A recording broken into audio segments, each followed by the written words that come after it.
You heard a couple nutsacks talking about hockey the other day. It's Thirsty Thursday, and that means another episode of The Produce Stand, a podcast paying tribute to the great Canadian show Letterkenny.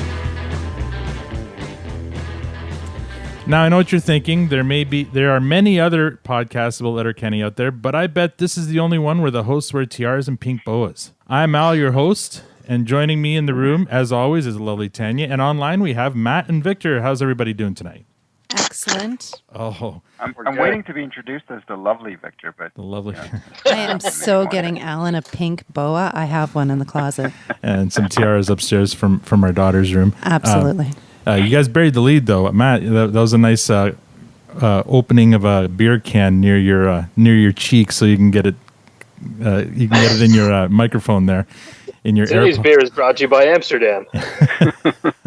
No, it's brought to you by Puffers, right? There you go, Puffers, eh? So, how are you guys doing? Deep, I thought it makes it easier. How are you guys doing this week? Matt, let's start with you. How was your week? It was good, man. Just work. Yeah, as usual. Tired. Yeah, we're doing this. I don't know if you're participating. We're doing this step challenge thing at work. I am. Yes. What's your team's name? It's been helpful. We're in 6th place for all the company. Yeah, you guys have a bunch of overachievers. We're, I think, in like 35th place or something like that. We're taking this shit seriously, man. We're COVID. We're under the dome. What else do we have to do, right? Yeah. Can you say the name of your team? Is it company related? No, we are the experience. You're the experience. Interesting. Is that like the Jimi Hendrix experience? Sounds like it. Sure. Take it as you need. All right.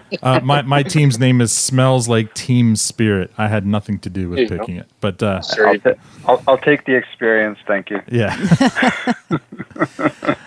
All right, Victor, how's your week? You know how I feel about 90s music. Yes. Good. It was a bit of a sprint to the finish because I'm off next week, and we're kind of making people take mandatory vacations. So tomorrow's a full day off for everybody, and Tuesday is a full day off for everybody. So because people aren't using up their vacations, and we don't want them to burn out, so we said, listen, everyone's getting a extra long weekend. So sounds like a good long weekend.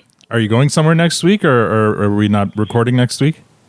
No, I'm here. That's all that's important. Staycation. Where am I going to go, right? Al needs his guests. Yeah. The only place you can go is camping, and I'm not a camping kind of guy. So I'll be home and spend extra quality time with my guitars and pumpkin, and so I'm good. Well, that's not true. We did lots during our vacation last week. We went to the beach. We went to Casa Loma. We went to the zoo. There's a few things. Yeah. I guess, but I'm not going to go and say, Al, give me your program, and now I'm going to do all that. So, it's fine. I think every single one of my guitars has a broken string on it, so I need to spend some TLC with them, and so I'm looking forward to that. And like I told you about my special new smart amp, which jams along, so I'll be doing all that kind of stuff. Yeah, Is it the same string on every guitar broken? No, it's a different string, and yes, one of them does have a broken G string. But oh, jeez. Just hate when that happens. Yeah. And today was my son's birthday, so we had the super soft birthday party for him, and it's perfect. Did he watch the episode with you this time again, or no? Yeah, he did. We watched yesterday with him and Linda and myself, and we had a hoot. So, all right, cool. cool. You give him a little tiara. That's right. Well, we'll get his rating. You should ask him for his rating so we can add it to our little matrix. I've got his rating. Okay, cool. Oh, and also a big week for sports. Hooray sports! Because hockey's back. Hockey's back. Baseball's back. Basketball's returning. Yeah, it's exciting times. Basketball's back. Yeah, it's so exciting. It's nice to be able to actually, I don't know, take part in something with other people. Yeah. That have interests. So it's like this podcast is great, and now I've got hockey. So fun. So now I've got two things. I mean, isn't like half the NHL sitting in Toronto right now? And the other half in Edmonton. Yeah. Yeah, half in Toronto, half in Edmonton, and all of basketball, I think, are in Orlando. Yeah, so, they're all Disney World. So, yeah. Disney They're all World. living in Baseball- Disney. Oh yeah, because Yeah, Florida's baseball doing is the well. only one where they're actually traveling, and they got zonked. I think the Florida Marlins. I think they have 19 players. Yeah, and the Phillies, got it. had to postpone games. Like baseball is in jeopardy of not being able to finish their season. So that's Yeah. So it looks like the bubble approach. The bubble approach was the right approach. Yeah, Yeah, absolutely. exactly. And you can't imagine why they chose Canada for the NHL, right? Not like we know what we're doing up here. Fuck. And the Meth lab below us. yeah, really. And the dollar is much cheaper up here too, so they can put it on for a lot cheaper. I guess. Yeah. I don't know about that, but all I know is that I've got. And big news. Not really, but so we have Bell guys coming on Saturday and switching my Rogers to Bell, back to Bell. I keep bouncing back and forth, but Play the they've game. got the best technology now, so I'm looking forward to it because right now, even now on this podcast, I'm don't have the greatest connection, and so once we get the new modem in place here, it's going to be awesome. Awesome. Dial-up's a bitch, eh? Yeah, we're expecting 100% improvement in sound Oh, quality. where's that sound? You need the modem dial-up sound. Oh, I on- know, on right? that there. No, I don't have any. You got to be ready for those things. No. How can we, Hard no. get nominated for the award? Yeah, not yet. Hard no. Hard no. Okay. So There you go. I got a few updates from last week. So we recorded our first episode recap last week, and we were kind of joking around. The last week we had like 8 listens, and we could account for all of them among the 3 of us. But no, this week we have way more than that. So we can at least say we have some listeners not in our immediate Look, families. what is way more? Is it 102? No. Or Well, is it 7? Episode 102. What does this mean? what are you looking at? Episode 0102. Yeah, season 1, episode 2. okay. All right, yeah.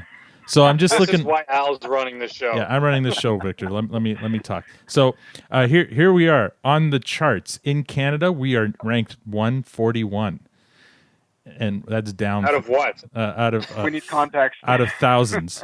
But that's in Canada in after shows. So probably a few hundred. But guess what? In Australia, we're ranked number 64.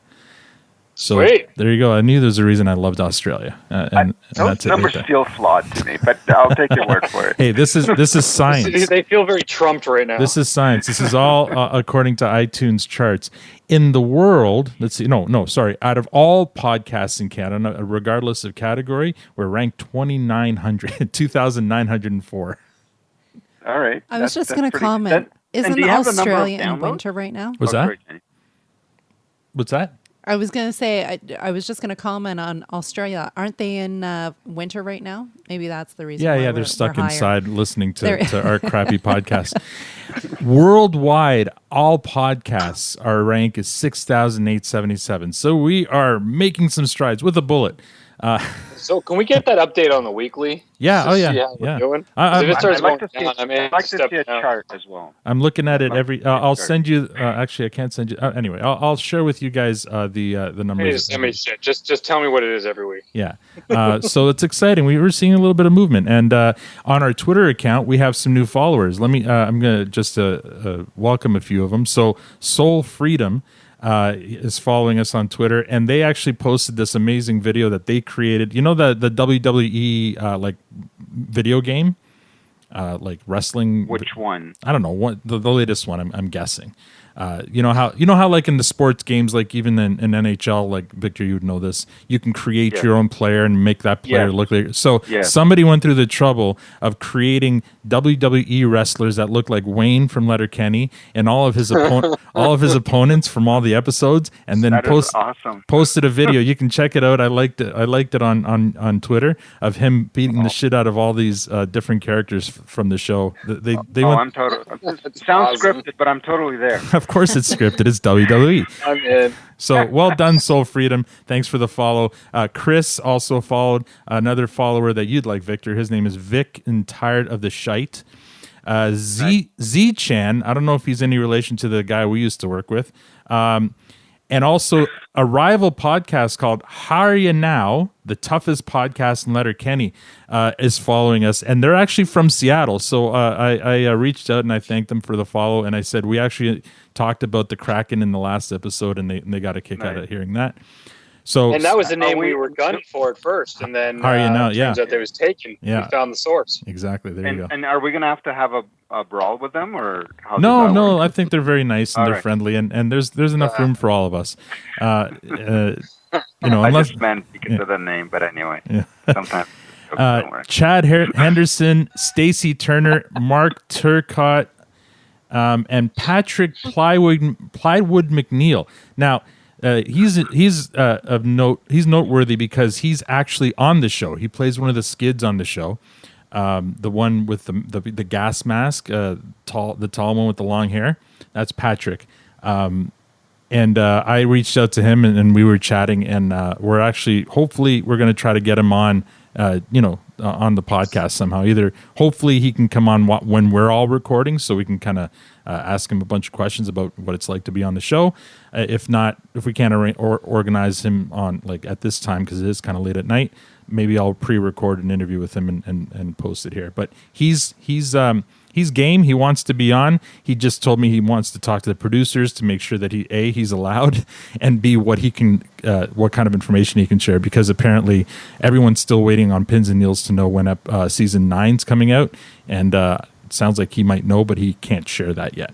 So, All right. Yeah, when you said he needs to talk to the producers, for some reason I thought he was talking about our show, and I'm like, Also, our producers. us, right? Get them in touch with our people. no. Get him to talk to Tanya. Well, yeah. Tanya's our people, and no, he's game for it because he's also got like a YouTube channel. He posts like comedy bits that he does himself, and he also posts some bits or not bits, but videos where he talks about mental health, which is Right. a cause near and dear to me. So I'm more than happy to have him on, and he sounds like he's keen to be on. So hopefully we can make that happen, soon.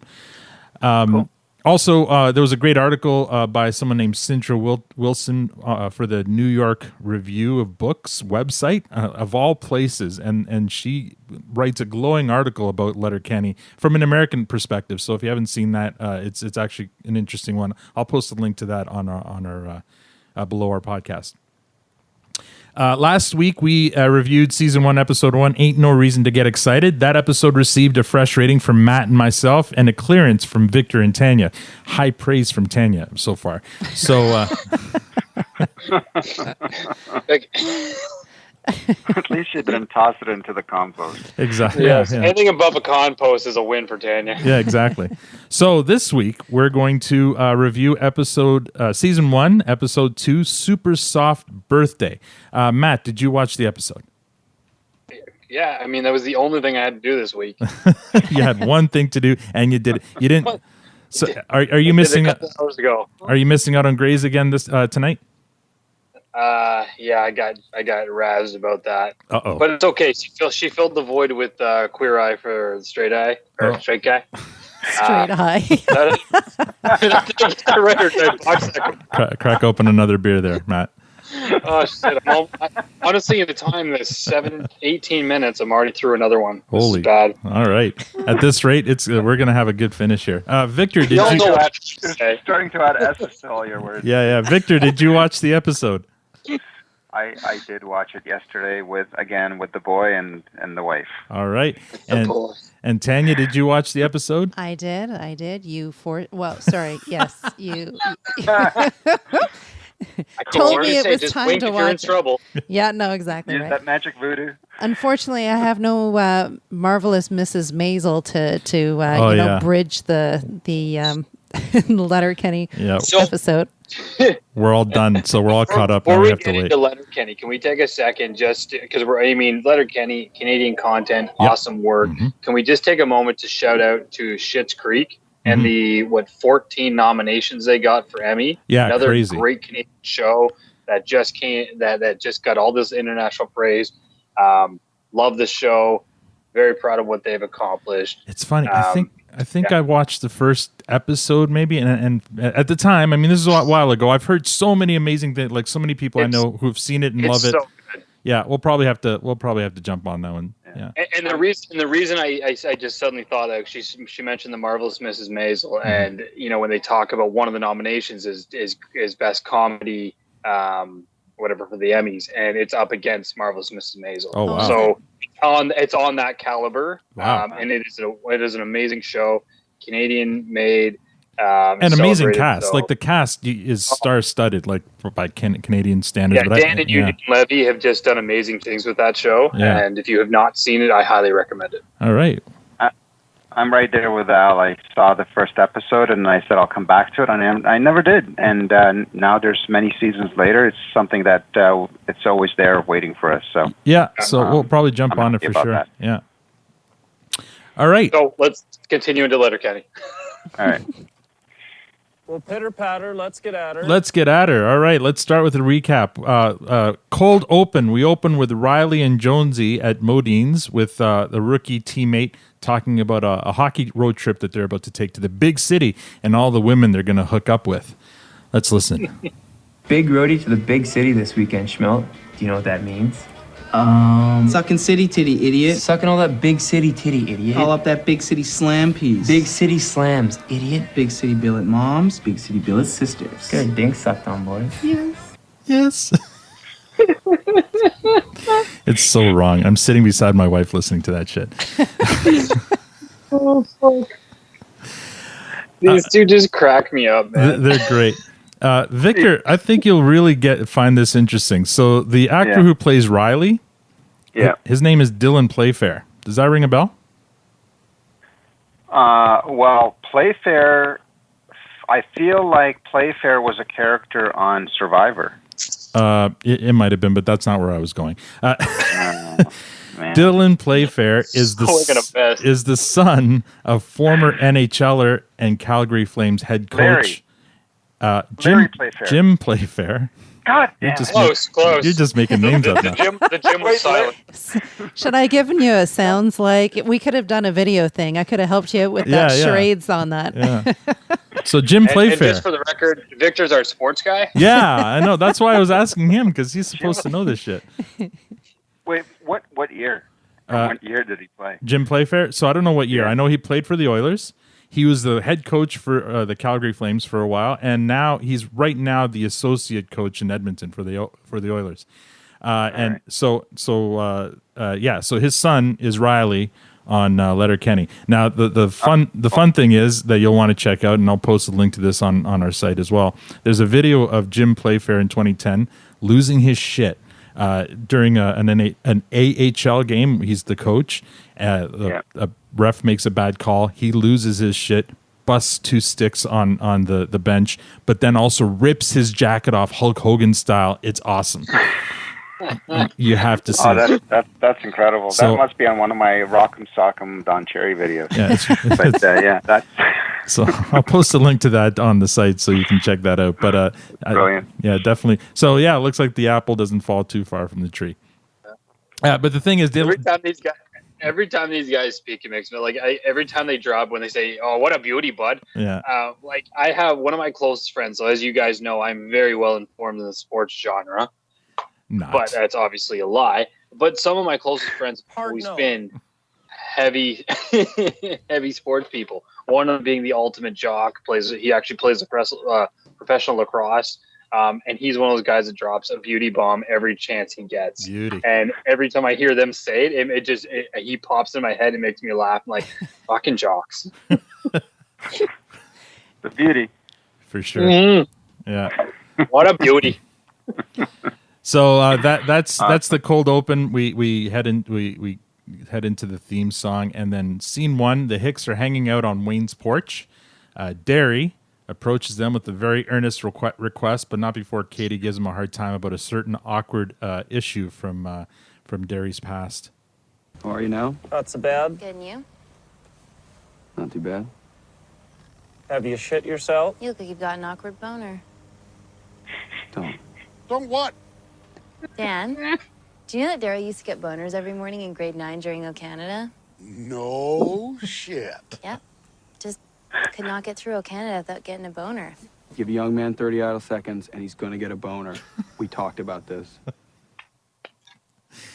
If we had Dary's words of wisdom, that would be one of them. Give a young man 30-odd seconds or something, and he'll get a boner. I love it. That's great. And then once the ribbing is done, Dary finally gets to his request. I was wondering if this year we could skip the birthday party. Skip your super soft birthday party. Are you fucking high? Hard no. Daryl's super soft birthday party. Every year, Daryl's mom used to throw him these birthday parties when he was a kid. Softest birthday party on planet Earth. Boy band karaoke, cupcake decoration station, charcuterie. One year, his mom had him make the world a better place party. One year they dressed a horse up like a unicorn, and he was never really the same after that. It's not funny. We used to take a lot of teasing in school for those. Aw. Should I get you a tissue, Sally? No, he'll have one in his purse. Or maybe his clutch. Party's happening, Daryl. You don't fuck with tradition. Or maybe his clutch. I love There's so much gold in there. He was never the same. I was wondering, the horse? Yeah. Both. So interesting. So they're going to throw a super soft birthday party for Wayne there. Yeah. It's so that they're set it. I mean, the episode's called Super Soft Birthday, so now we know why. Scene 2. Inside Wayne and Katie's kitchen, the Hicks talk about the fact that Wayne is fighting again, and so now he must regain his title as the toughest guy in Letterkenny. So, the agenda. After your dust up over the weekend, safe to assume you're fighting again? Correct. 10-4, good buddy.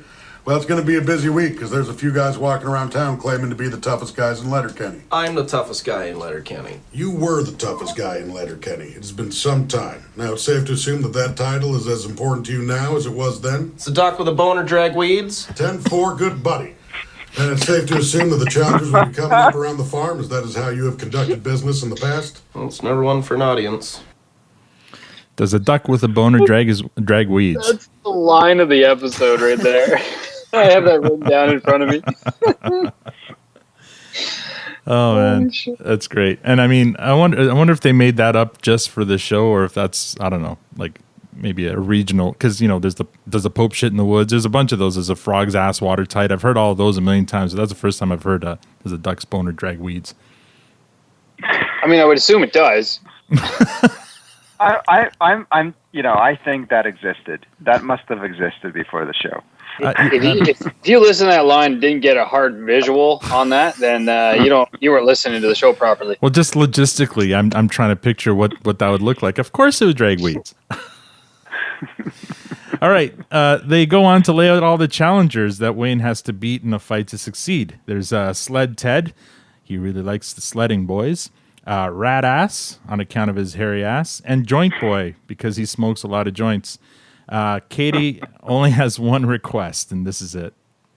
Look, keep it at the end of the laneway. No degens on the property. It's a Texas size 10-4. Over and out. Over and out. So this is our so first. Tanya, huh? Yeah. Okay. Yeah. So Tanya, you in the last episode, you talked about how there's no depth to the show. There's no story. There's nothing to really get you hooked. But I mean, this is basically Rocky 3 right now. Episode 1. Oh, I like where this is going. Episode 1 and episode 2. He's falling off his horse. He's trying to find himself again. And then as this one goes on, we'll get in deeper. Joint Boy is basically Clubber Lang here, and Rocky's trying to re-find his crown. So that's lovely analogy. I don't know what you need for depth here, but you must have stretched real far to get that kitty from a tree. And that's what I appreciate about you, Matt. That's awesome. So just no, Tanya, you're not crazy. That the depth has not grown that much. Yet. No, I found think outside the box. I found the etiquette of the fight setups and the route and the very elaborate routine that they had very interesting, but I think it's not. I shouldn't use the word interesting. I found it amusing, but not. Yeah. Well, that's a good thing to do. In a complete contrast, like at first, we'll get to the ratings later, but a complete contrast to to the first episode, and why my rating may end up being different this time, is that the fighting had it was true, whimsical, amusing, entertaining, and it wasn't offensive. Whereas in episode 1, it just felt awkward, maybe too violent, unnecessary. I don't know. So I completely disagree. I thought in the first episode the fighting was completely justified. In this episode, it's fun. I don't mean the fighting per se. I mean what led to the fighting. Right. What led to the fighting. I just felt like it was just having, seeing a guy pissed, lying in the trash. It's not down. funny. Yeah, I don't know. No, I know, but that's the thing. Yeah, the guy was a bully. Yeah. That's why Wayne beat the shit out of him, though. Like the guy was the bad guy. It's just complete two ends of the spectrum in terms of how the fighting was used in this episode compared to how it was used in the other episode. Oh yeah, well, that's true. The fighting serves a different purpose in this episode, but in that first episode, I think it was completely justified. The guy was an idiot, and they had to show him. But the thing is, had Wayne fought him just because he stole his girlfriend, to me, that's less justifiable than the fact that he fought him because the guy was picking on somebody lesser than him. He was bullying somebody else, so Wayne went to his defense. I get it. Yeah. I get it. I just felt it went from 0 to 60 in like 2 seconds, and it wasn't amusing or funny. Whereas this was an enjoyable episode to watch. Sure. And the fighting was enjoyable and whimsical and amusing and entertaining. Agreed. I disagree with the objection to the fighting in the first episode, but I agree with everything else. And Matt just opened up another. Well, what do you have now? What are you drinking now? I love how you laugh. What's that? he cracks himself up every time he opens. What kills me is he's using what are they, earpods or AirPods or whatever? No, they're I know they're MeFos. They're Bluetooth. Oh, earphones. So to get the sound effect, right? Yeah, exactly. To get the sound effect of the beer opening, he's got to hold it up to his cheek so that the mic picks it up. I love it. It's like he's making love to it before he drinks it. I want to share this moment with everyone. Right? I got my bone shaker. This is the here. closest to the bar you're gonna get. Yeah, exactly. All right. So before we move on to scene 3, just wanted to say in the last scene with Katie, it's the first time we hear two things: the term degens, and we're going to learn that stands for degenerates, and it's kind of the only class of people in Letterkenny that's below all the other 4 classes, apparently, like below the Skids, below the hockey players, the Hicks, and the Christians. They're below the Skids? Yes, they're below the Skids. Yeah, I'll say that is a term that's in my regular vocabulary in current state. Just want to call that out. All right. Well done. Because of Letterkenny, or were you using the term before that? No? Oh, no, it's just a proud and true term of endearment. Oh, of endearment. Okay. I hope you don't have to use it too often. Yeah, no, I know. You'd be surprised, man. And then the other line would be this. So Texas size 10-4. Texas size 10-4. You're gonna hear a lot of that. Those two things. So scene 3. Katie gets picked up by Jonesy and Riley, who won't come down the laneway because they're afraid of Wayne now. She gives them shit for making her walk down the laneway. And after that, Squirrely Dan tells a story about his cousin's ruptured scrotum, which goes in some interesting direction. So he tears his ball sack open trying to do a skateboard trick, and he's got to show it to his mom because apparently one of his testicles is showing. Is it the right one or the left one? Why is that of importance? Well, because the left one has more sperm in it. Spermatozoa is what it's called. Tell you what, if I ripped open my ball sack trying to do a skateboard trick, I'd be more worried about seeing my vas deferens. Well, you'd have to tear your ball sack pert near wide open doing a skateboard trick if you wanted to see your own vas deferens. I'm not sure I want to see my own vas deferens. I think if I saw my own vas deferens, I'd be quite worried. I'd be most worried if I tore my ball sack open trying to do a skateboard trick if I could see my accessory glands. Well, you don't want to go too kooky with accessories on your truck or your Jeep. It's okay with like a quad though, like my buddy Big T's got a snorkel kit on his, and that's pretty punk rock. They go on and on and on. I thought I'd just cut it there because there's just... It goes on and on. I was just visualizing Squirrely Dan doing skateboard tricks.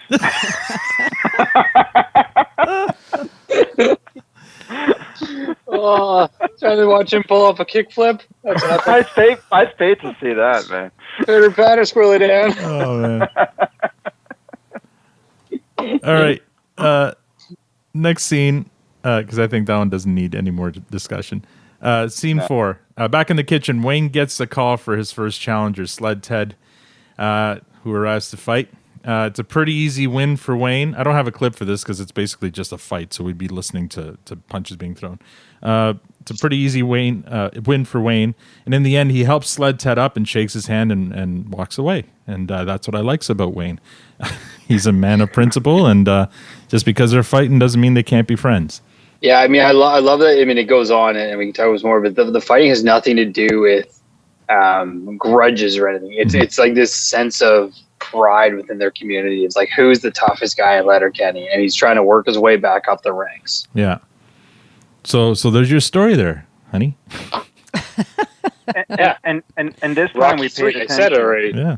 What's that, Victor? This time we paid attention that, before each fight they have their shots and they smack the glass there twice. There you go. Yeah. So yeah, they did that every time. Except I was like, how they wasted smoke. Except for the last fight where he drank right out of the bottle.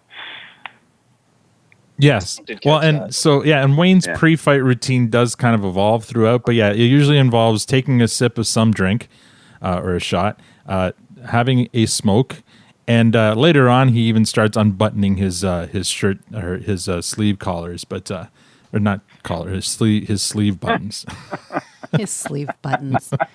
I found his character did deepen when you saw him shake his hand, when you saw him shake hands with the guy. Mm-hmm. It was more than just an alpha male thing. It was more than just an alpha male kind of pride moment.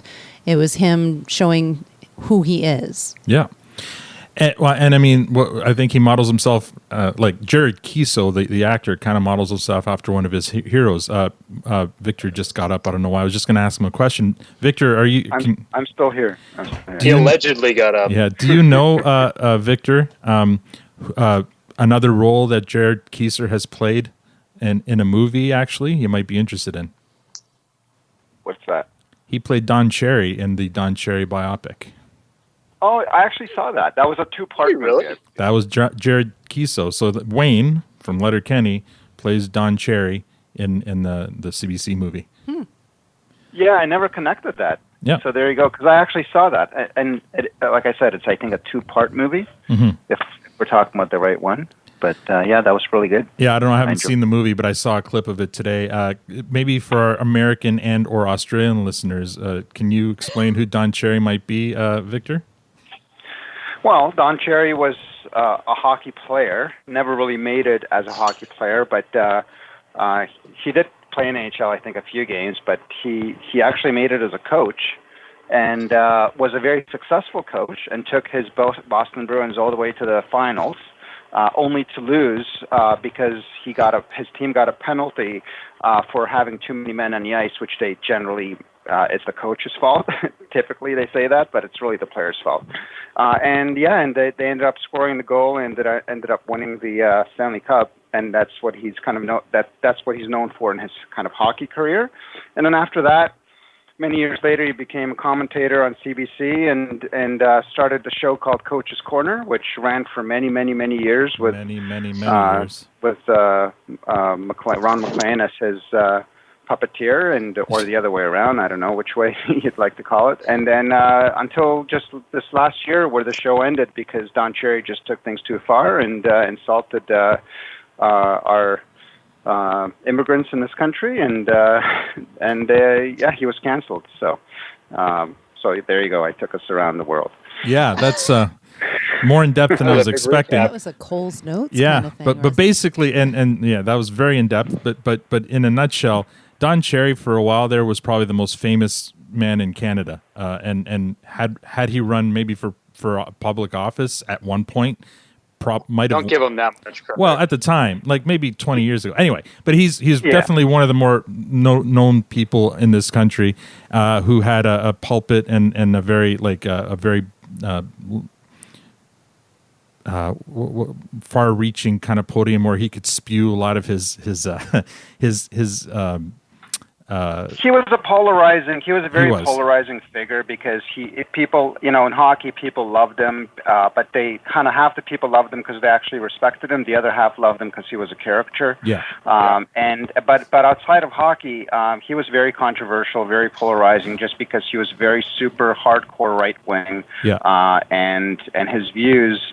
He didn't, when he kept things to hockey, it was fine. And whenever he crossed the line and started talking about politics and race and all that kind of stuff, he would always go too far and insult somebody or some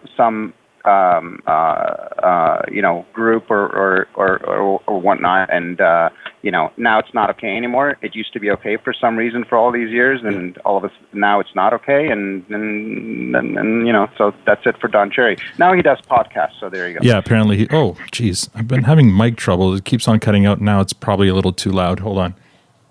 Mike, stop it. There we go. All right. So we'll move on from the Don Cherry talk, but I thought you might be interested to know if you ever want to see Jared Keeso play someone other than Wayne, he's Don Cherry in that movie. Moving on to the next scene, the Hicks are in the tractor shed talking about Wayne's first fight with Sled Ted.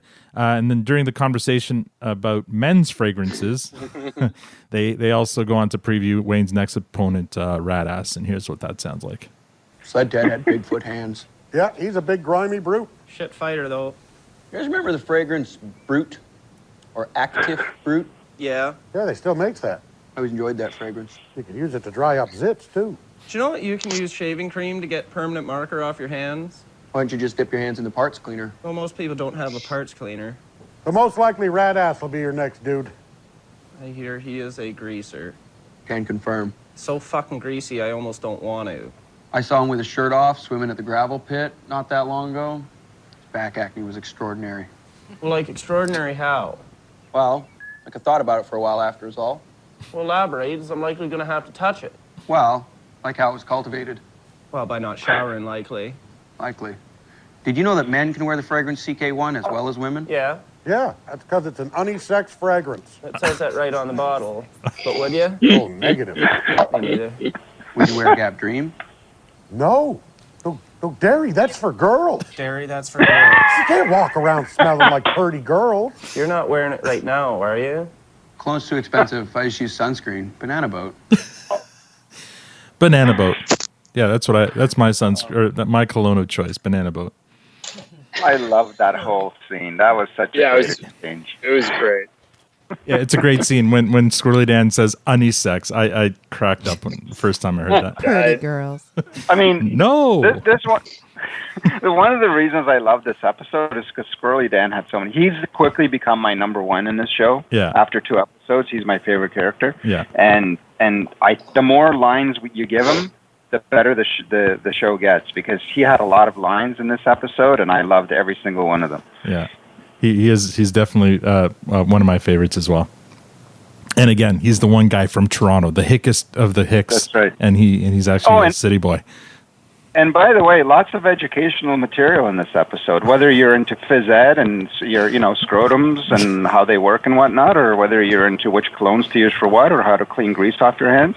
Lots of good education. Did William learn more about the male anatomy from this episode than he probably bargained for? There you go. Yeah. Not to mention the life hacks that Wayne introduces to about the shaving cream and getting the permanent marker off your hands. Yeah. Well, yeah. Oh, yeah. There you go. Or not everyone has parts cleaner. So,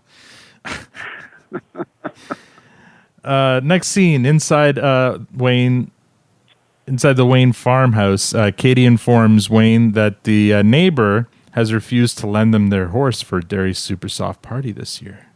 Hey, neighbor said he's not going to give us a horse this year. What? Well, he said that last year we returned him and his breath smelled like alcohol. Well, it was probably mine. He could have lit my breath on fire the next day. Horse was half cut, though. Said that he's going to give us a donkey? Nope. Might be funny. Gotta be a horse. You don't fuck with tradition. You're really going to pump the brakes on a donkey dressed up like a unicorn? Oh, I'm stomping the brakes. You put that idea right through the fucking windshield. But it's a donkey dressed up like a unicorn. Katie! Well, it's better than a kick in the pants. Do you want this to be the softest birthday party ever or not? I want this just as much as you do. Well, then find us a horse. Please and thank you. Make sure you say please and thank you. So that brings us to Wayne's first words of wisdom. And I know that Katie said this first early in the episode, but it's the only words of wisdom I could find in this episode, and that is... You don't fuck with tradition. You don't fuck with tradition. That'll... you could tell that Wayne and Katie's upbringing was probably pretty strict. We'll see more evidence of that later. Both of them kind of reacted in vastly different ways. Wayne became kind of straight-laced and very... Wayne-y, and then there's Katie, and she's gone the opposite way. But I think it tells a lot about their character and oddly enough their upbringing, without even mentioning any parents involved or anything. I love the fact that a donkey somehow makes it less soft. Well, it's all about tradition, right? The horse worked before. Don't fuck with that shit. You don't fuck with tradition. And a unicorn is not a donkey. It's a horse with a horn. I mean, it's true. Yeah. Al, a unicorn is not a donkey. That's as But far a as... unicorn is not a horse. It's like saying a zebra is a horse. These are, but it's closer. Yeah. I don't know. It's ugly We can get into cousin. deep conversations about this. All right, next scene. Hicks are back in the kitchen. Wayne and Wayne's next opponent calls. Hello? Okay. End of the laneway. Don't come up the property. Good. Radass is here. Radass. So that's just showing the pageantry behind these fights, like Tanya was saying, the whole leading up to each one, the formality of it. So before they fight, Radass has a bunch of rules and starts acting a little crazy. Keep this standing. This goes to the ground, we stand up. Okay, This goes to a clinch. We separate. great. Let's go. All right. So hit me. Ryder, shut the fuck up. I'll give you a free one. What the fuck is this? Let's fucking do this. He's fucking square off. So during the fight, Radass pulls Wayne's hair and the fight needs to be broken up. And then when it resumes, Radass removes his shirt, confirming all of Wayne's concerns about the fight. Wayne finishes him off with minimal contact. You know what's funny? When that scene happened, it immediately took me to, and I'm not going to kid you, Along Came Polly. And if you remember that movie... Oh, when he's playing basketball with the hairy guy? When he's playing basketball with the hairy guy. And he has to guard him and his face is... Ben Stiller's face rubbing up against that hairy chest. And that's all I could picture in that scene. It ruined for me. I remember. Ugly face at that point. Yeah, whenever your mic conks out, just tap this one here to bring it back. I need a new soundboard. Tap, tap, tap. No, the other one. Yeah, that one. Tap, tap. There you go. we go. No. Sorry. Tanya, you should fight for the main mic next time, because clearly he's just... No, my mic's no better. Podcastawards.com, everybody. Stop What not to do on a podcast. Stop campaigning, Victor. All right. Scene number 8. The hockey players are helping Katie set up for the super soft birthday party. They admit to Katie that they fell short on their shopping expedition. We couldn't find a lot of the stuff on the list. Like what? There's ingredients that I don't think you can get in Letterkenny. So go to the city. Yeah, but we got practice in a couple I'm hours. gonna crush a couple sandos before, too. Grab some appies, maybe? I haven't had a pregame naps either. Appies and nappies, Ferda.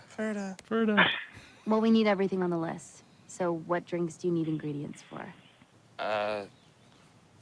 Corabella Love Potion. Purple Passion Punch. Lemon Gingerini. Apricot Toblerone Cocktail. Couldn't find a Flirtini. Couldn't find Sparkling Mango Sorbet Float. Don't know really what that is. Well, that's all of them. Yeah. Look, I have about 1 million things to do if this is going to be the softest birthday party ever. If you guys don't get me everything on the list, you'll be pulling each other's horns from now on.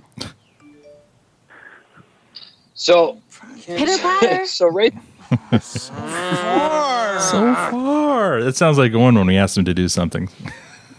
So maybe I missed this in early. Is she fucking both of them? I'm really. I was just going to ask the same thing. I'm so there with you. When she said that, I'm thinking, wait, what's happening?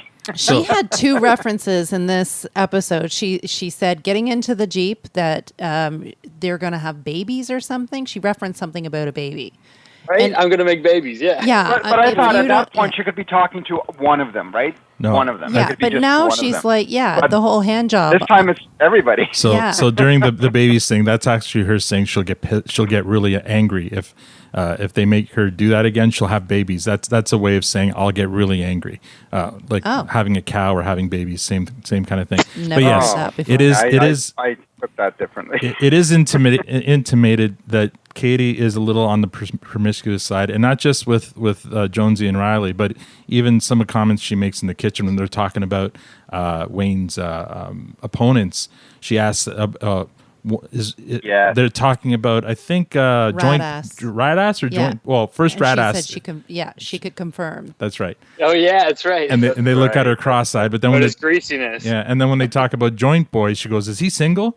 And then they look at her again. It's just not that matters. So she doesn't care if they're single. She doesn't care if there's more than one of them. So when I say that they had a tough upbringing and they both kind of went their own ways in dealing with it, I think that's an illustration of that. And there's two references between her and Squirrely Dan now already, which I'm still not sure where that's going. That's what I appreciate. I think that's just Squirrely Dan, kind of not hitting on her, but complimenting her. And he made eyes at her. Yeah, but Wayne this time was said like, easy there. Yeah. Right? Well, he's being the big brother. He's being protective, especially if one of his buddies want to get with his sister. It's bad enough that every other guy in the town seems to have either gotten with her or want to get with her, right? It's just interesting because now it happened twice. I'm wondering if that's going somewhere. That's all. Yeah, we'll see. Missed the scene before this when the Skids were dancing outside the variety store. Yeah. There's a scene where Katie gets out of her pulls up and gets out of her truck, and there's a moment between Stuart, the Skid leader, and Katie where they look. He nods at her and she kind of gives him the eyes. I mentioned that because after this exchange with the hockey players, she gets a text from Stuart, and he's asking her to email him back, and at this point she doesn't return his text, but we'll see what happens later. Next scene, the Hicks are at the barn reviewing the rat ass fight. Fuck, was he a beaker? Like, he would not stop beaking. That shit is the worst. I was right. Stick to the task at hand, pal. Keep trap shut, throw bombs. I wouldn't say shit if my mouth was full of it. Haven't seen that many hits since Good Charlotte played Warped Tour. Yeah, more like not very good Charlotte. I always like no effects. Yes, FX. So the rat ass fight, and they're talking about how greasy he was, and also beaking. So beaking is another term that means that he's trash talking. He's saying a lot of words and not backing it up. Oh, and before that, the hockey players, there's a term that they use, Ferda. Now, Matt, do you know, is Ferda just a Letterkenny thing, or is it an actual thing that hockey players say? Do you know? Maybe we need to get a hockey player to chime in because none of us here qualify. I blanked on that one for sure. So Ferda, because I've seen T-shirts. It's like a big Letterkenny thing. So Ferda is short for. I just looked it up. Ferda is a hockey player slang referring to doing something for the boys or for the team. Ferda boys, Ferda team, Ferda. So whenever you hear them say Ferda, and they say it a few times in this episode, that's what they mean. It's like a little chant that the players use. Ferda boys, Ferda. So they're talking about having sandos and naps. Ferda, Ferda. So yeah.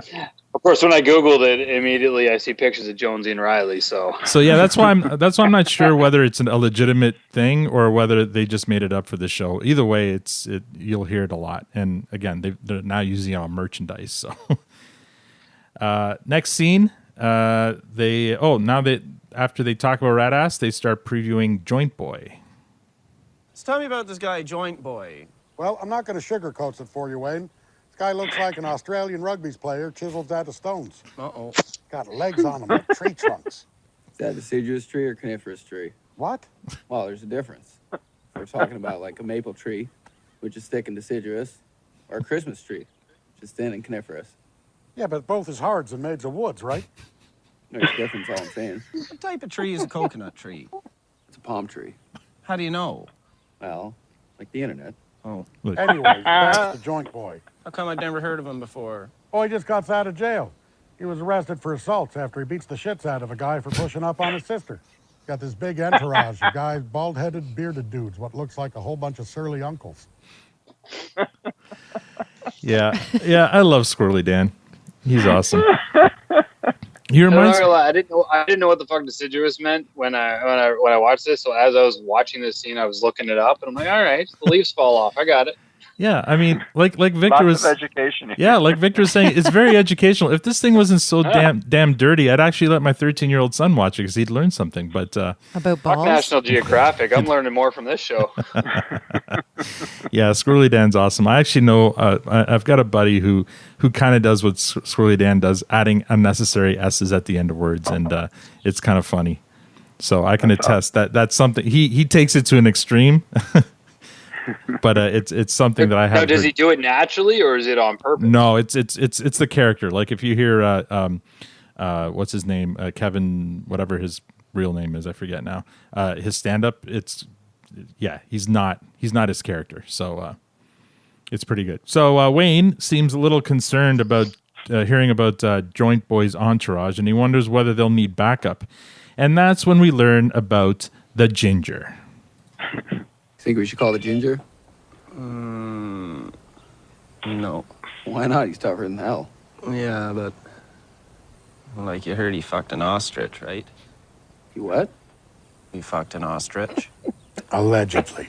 How does a fella get caught up in that sort of business? Well, I guess his cousin had an ostrich farm when he thought it might be fun to fuck one.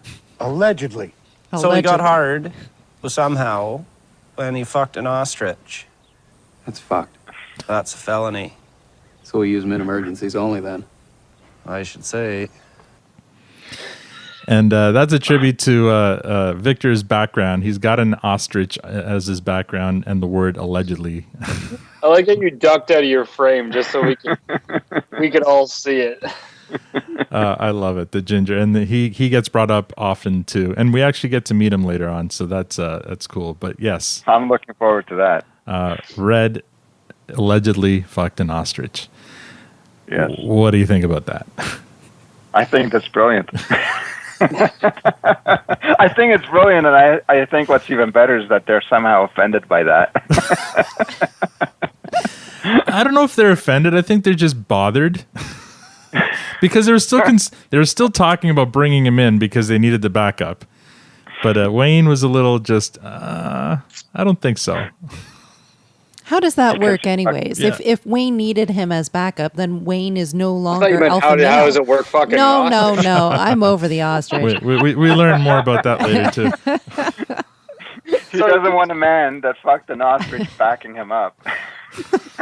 Like, wouldn't you worry about getting hoofed by those legs of the ostrich? That's what I'd be thinking. Pretty fast. Yeah, Red. It's pretty fast, right? You have to be a pretty. But they said Red's a tough guy, so I guess he can take it. Yeah. All right, next scene. The super soft birthday party is underway. There are folks from all over town. There's a horse, cupcakes, pink boas, cotton candy, a bouncy castle, a horse with a unicorn horn on it, and Dary is wearing a tiara. Joint Boy and his entourage are pull up for their fight.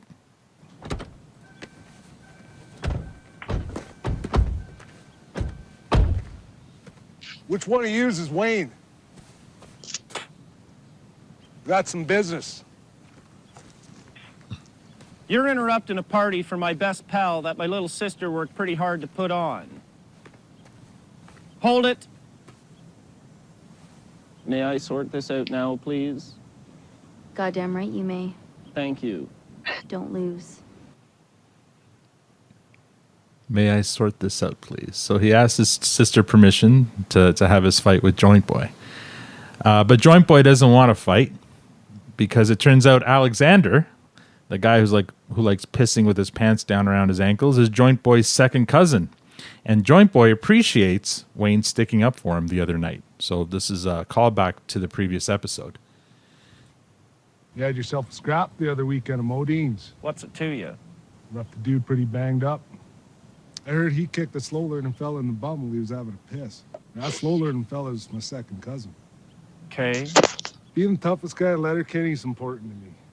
I'm sure it is to you, too, but we're all Hicks here. You done me a favor, so I'd be willing to shake your hand and call it a day. I just love this big, burly guy, and he's about to fight Wayne, and he says bum instead of ass. Like, it seemed weird. Yeah. He kicked a slow learning guy in the bum. Like, I don't know. It just seemed kind of weird. Turn of phrase. Do you think he was afraid of fighting Wayne? He's seeking like a handshake in this scene, right? He's like, let's just, because of what you did, let's just call it even and let's move on. No, I think this is a sign of honor among fighters. I don't think he was afraid of Wayne at all. I think he wanted to do Wayne a solid, but Wayne had. I didn't see it that way. What did you think, Victor? I didn't see it that way because I felt that let's shake hands and I'm going to retain my toughest guy belt, and Wayne didn't want any of it. He said no. So that's I kind of like, who gets the belt at that point, right? Yeah, fair enough. I guess I didn't see him as being afraid of Wayne though, but I hear what you're saying. If they didn't fight, then he keeps the title, and obviously Wayne's going to have nothing of it. This is when Wayne has his Dirty Harry moment. Here's what he says. I didn't do you no favors, so I don't know who the fuck you are. We done talking?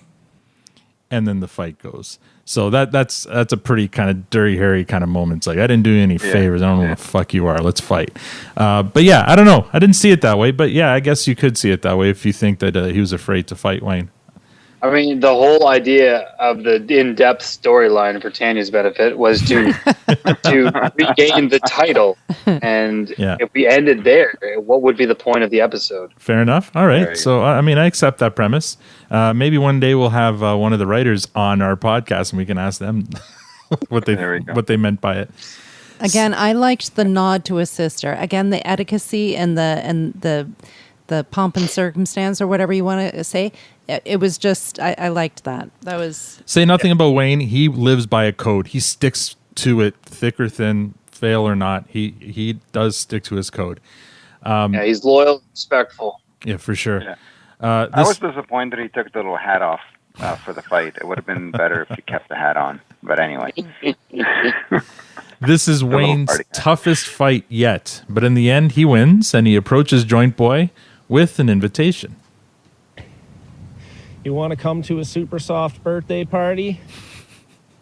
I love it. It had nothing to do about the fighting and nothing.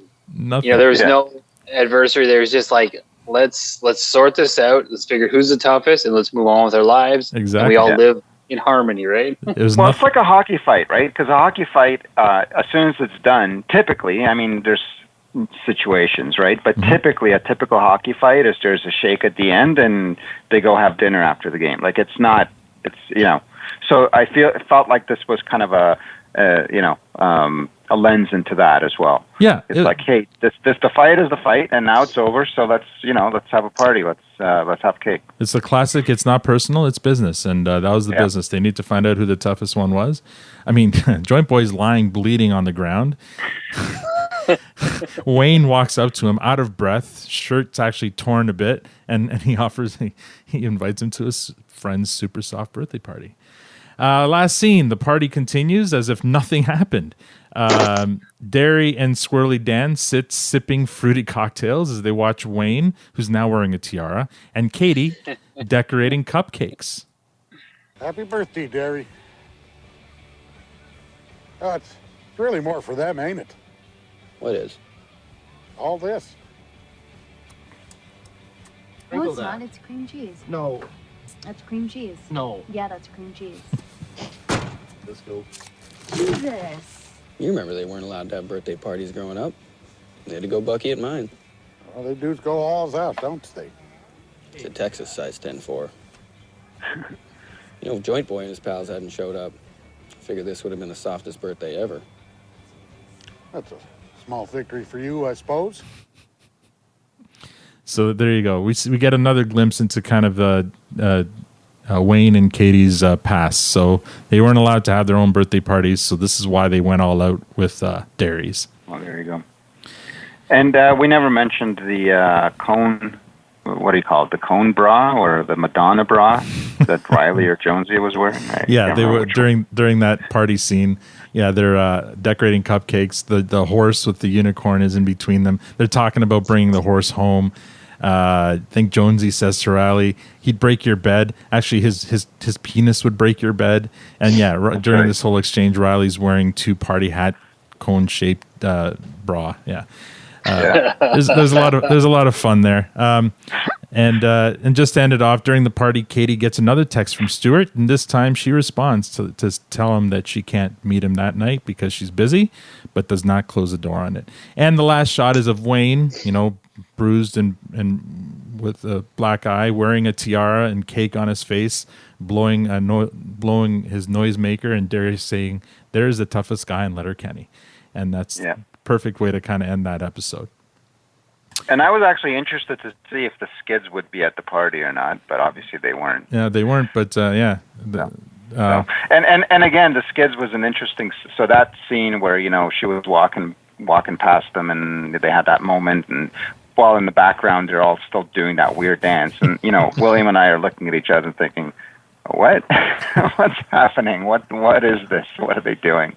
It's just so weird and unusual that that's even happening, but it's just part of the background. Yeah, there's no mention made to it. It's just there. It's just what they do. That's how they spend their time. They do drugs and then they go dance outside a building. Yeah, it's just so bizarre. That's all. Yeah. There is a post-credit scene. This time it's of. Did you watch it? I actually did this time. Yeah. I feel like I missed all the post-credit scenes, and this one, I'm not going to lie, I think this might have been my favorite part in the whole episode.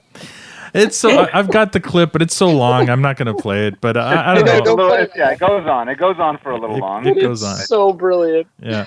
Pretty good. And it's basically Jonesy and Riley on audition tape to be on Amazing Race Canada. I'm guessing. The best part of the clip is the one where he's kicking the soccer ball into the net, when he's standing literally like half a foot away from the net, and the ball goes over the net. Yeah. There's supposed to be. Yeah. No, I'll disagree. I think the line that caught me, I don't know if you have that there ready to go, but I think it was Jonesy said, or Riley said, Jonesy, it's like Mark Wahlberg and Ted. And then he pauses. No, wait, Lone Survivor. I don't have it isolated. I only have the entire clip, and I don't want to play the whole thing. But it's a little. Yeah, there's some it cute just parts. Killed me, man. And then you need the visuals. Without the visuals, yeah. So if anyone who hasn't watched it yet, they should watch it. But the scene where they're showing how agile they are, and they're basically just climbing a kid's playground, and at every stage they're high fiving each other and hugging each other because like they've accomplished something. It's just. Yeah, it's amazing. And as they're pumping each other's tires, the visuals is of them just completely failing. Yeah, exactly. Yeah, when they're talking about how athletic they are. Yeah, you mentioned the soccer ball, but also the scene before that, he throws a football and the guy does not catch it, and it just goes on. Like these guys are supposed to be athletic, but they can't. If I was a producer of Amazing Race, 100% I'd bring these assholes on. Oh, of course. They would be the most. They'd be the first team to be out. Yeah. Oh, it would be amazing to watch that shit show just roll out. Yeah. So let's see. Just going through the Canadian slang or just the slang in general from this show. Ferda, we've already went through. D-Gens, Texas size 10-4. Sandos. So Sandos are sandwiches. They refer to them a lot. Schneef. I didn't get the clip where. Squirrely Dan talks about where he's done schneef. Pretty sure it's a cocaine reference. It is, absolutely. What I loved was how specific they got into those references. If you didn't catch it, there was a Gordon Corman reference in the middle of all that mess. Like at one point he said, I once hoovered schneef off of Gordon Corman's was it? Fuck, I'm totally blanking on the name of the book. Gordon Corman's "This Can't Be Happening at McDonald Hall." That caught me, and I laughed my ass off. Who is Gordon Corman? He's a Canadian author. I mean, okay. I've read maybe 5 books in the history of my life, and one of them was a Gordon Corman book. So this caught me and made me laugh. Yeah, because I heard the reference too, and I didn't catch. There's many references I don't catch, and that was one of them. I just kind of chalked it up to he must be somebody famous that I just never heard of before. From Letterkenny, yeah. Yeah, and then of course beaker or beaking, and that's trash talking. So that in reference to Radass, he was doing a lot of beaking. Yeah, and then so just the music on the show. We have some repeat bands here: Kaboom, Atomic, Keys and Crates. There's some favorites here that I think the producers of the show like. Deadly Snakes, Chains of Love. There's a lot of great music in this episode, and I've listed and linked to all of them. Again, we have a Spotify playlist called the Produce Stand Podcast Playlist for anyone who's interested, and you can check it out there. All of the information or most of the information that I've gathered from the show is from the letterkenny.fandom.com site. It's a wiki. So there's all of that. Guys, let's get to the rating for this episode. Let's start with Tanya today. What rating would you give today's episode? I'm still going with a clearance. Clearance. All right. So I think we've probably found Tanya's top end for this show. Anything? All in, I'll say if Tanya's ratings average out as a clearance, that's a win. I think so. Yeah, I think so. Only because I liked seeing a little bit more of Wayne's character. I liked seeing that, but so much repetition on the jokes. Like, in no case have I ever sat at a table and had the same 3 words of a sentence repeated with only changing the last word or two, and that joke just kind of float around the table several times. Oh, that's the table I want to be part of. I totally That's because your kids aren't teenagers yet. Just wait. It sounds like. Do you remember when you were kids and somebody would repeat what you said, and then it would just annoy you? And so I still kind of it still feels like that to me, where it's just that repeat of that annoying kid. I love it. I think it's great. It's cute at first, and then you want to strangle them by the end. Sure. Oh, I get that part. The ball one, that one did a little bit better because they changed it a little bit more, and it made it a little bit better. So that's why I'm doing clearance on this one. But hey, I'm taking your clearance and I'm running with it. By the way, that repetition in comedy is called callbacks. All right. So is it then? Sorry there. I shall refer to it as that.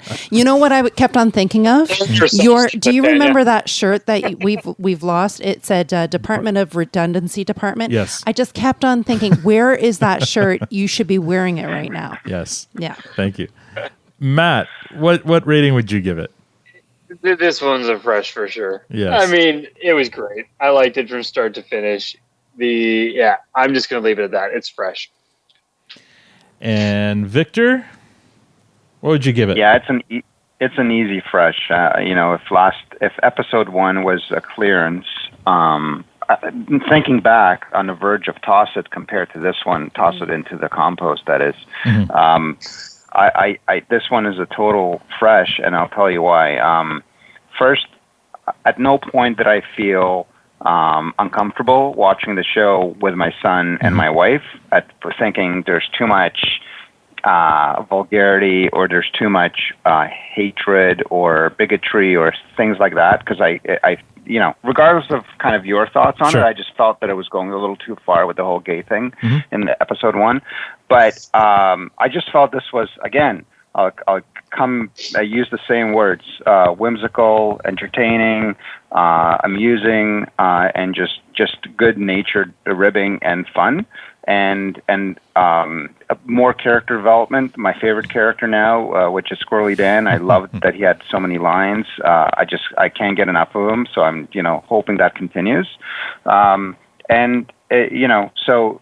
Just comparing one, last week to this week, this is a high fresh rating. Very good. I'm going to agree with you. I think this one here had a lot more heart than the first one, than the first episode. I think it showed a side of when I first watched the show, I thought the first one brought me in terms of the laughs and some, like the comedy. This one kept me because it kind of showed me, okay, there's gonna be some depth to these characters. There's gonna be some heart to this show. It's not just about Hicks and skids and fights. It's gonna be more than that. And that's what I appreciate about this show. And for sure, this one is a fresh with me. So let's go to our rankings. I want to rank everyone's top 3 episodes. So right now, everyone in the number 1 spot, just by default, I have the first episode of the season. So I'll start with you, Victor. Is this episode enough to dethrone? I think I know the answer, but is this one enough to dethrone episode 1 as your favorite? So far? This jumps to the top for sure. All right, and Tanya, how about you? What would you say? She's giving it some thought. Because the first one I actually did find myself laughing 2 times, but yeah, twice. We have that's documented. 2 laughs. This one I didn't laugh at all. You didn't. No, I know. But I think you were in a weird mood last night. I think you were in a weird mood last night. But yeah, you're right. I was back to the office. I had a lot more in my mind, and maybe not. Maybe that was the but okay. I'll oh dear. Okay, I'll say this one's better. Yeah. I mean, you don't have to. You should be honest. Yeah, you should be honest. Don't do it to appease us. If you still like the first episode, I mean, if you're actually because the first one was the first one was it was not good. The only thing that I liked is that Wayne stood up for the little guy in the last and that whole Ferdinand whatever reference that I kind of saw the direction of where it was going. You're just proud of yourself for that reference. But the whole skids thing in the first one versus this one, and as Victor said, I agree with his points there. Yeah, I'll say this one. This one's better than the last. All right, Matt, what do you say? Hundo P. Hundo P.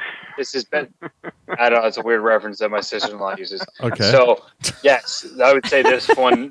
That is not a Letterkenny approved. So you rank this one. 10-4, good buddy. Yeah. I was going through my memory bank. I'm like, I don't remember that one. Hundo P. Oh, 100%. Gotcha.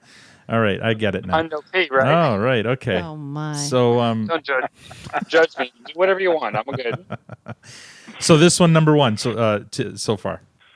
Of course. Although remember that first episode when the burning bush and the reference put your finger here and she lights and that's how hell feels. That was a good one. Well, come on, are you changing your mind? You can change your mind. It's more interesting when we don't all agree.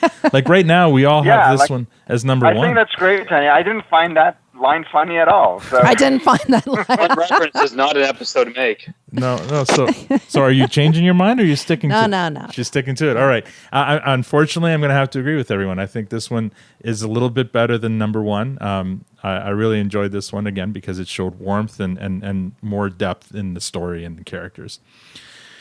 All right. Does anybody have any final remarks before I put this one to bed? Matt, we'll start with you. Better. Yeah, Pitter patter. Yeah, I mean, this was a good one. This is one of the episodes that kept me hooked and kept me going through the season. I enjoyed this one for sure. Yeah. Victor? Yeah, same. With each episode, I'm kind of hoping that the next one will continue to keep it up because, again, I'm watching it with Linda and William. So wait till you hear what the next one is. What's Linda's opinion on this? What to expect? Like, is it going to be? Because again, I watched a few of these a few years ago, and I found them at that time. I thought this show was just incredible, and now watching it back, it is good. It's just not as good as it's like watching Alf again now. Alf? I'm not comparing. Yeah. And people have no idea what I'm talking about. When back in 1987 or whenever the hell that was, there was a puppet. I thought Alf was the greatest thing on earth, or a Melmac, and now it's just the most stupid, ridiculous thing ever, right? So I just I'm not comparing it to that. It's not that drastic, but an example. The way this episode started with Jonesy and Riley talking. When I watched that for the first time 2 years ago, I thought it was just brilliant. And for me, that was the most forgettable scene in this episode. Yes, for sure. It's just interesting. Yeah, and I mean, I think, in subsequent watches, and so maybe it'll be more interesting to get your thoughts when we go beyond the first season and you start watching episodes you didn't watch before to see like how you feel about those. Because, I mean, like I said, I've seen them all once through, and now I'm watching them again with Tanya, and I'm appreciating different parts of it, and also parts that I remember thinking were brilliantly funny are now like, but I still think it's really, I mean, this isn't Shakespeare. This it's a Canadian comedy about Hicks, skids, hockey players, and Christians. So modern Shakespeare. Don't discredit it. So we're not looking for I don't know. Mrs. Maisel level writing, but I am very appreciative of what we are getting so far. Stop saying appreciated like that. It's not Hamilton. That's what we appreciate about you, Tanya. Exactly. There you go. All right, so I'm going to play us off here with one of the songs from this episode. It's called "When It Comes to You" by the Dead Ghosts. I love the music that they choose for this. There's a lot of like 60s vibe, like guitar, kind of lots of echo and stuff from like that era. It's all like new music, but it's got that like, I don't know. What do you think, Victor? They can't hear. Sorry, Al. It's hard to hear. Oh, you can't hear me. All right. So that's all we have for this episode. Next week, we'll recap episode 3 from season 1, Fart Book. Oh, God. So, Victor, you know how you were saying you hope it gets better? You may want to get Linda to skip this one. Please rate us on iTunes if you like the show. Follow us on Twitter at Produce Stand Pod. We also invite you to visit our website, theproducestandpod.com, for other episode recaps, a list of our favorite episodes, and to email us. If you email us, we might read your email on the podcast. Most importantly, tell all your friends about the podcast. Thanks for joining us. We're now going to get some cupcakes, feed them to the horse, along with a couple of apricot Toblerone cocktails. From all of us at the Produce Stand, have a good night.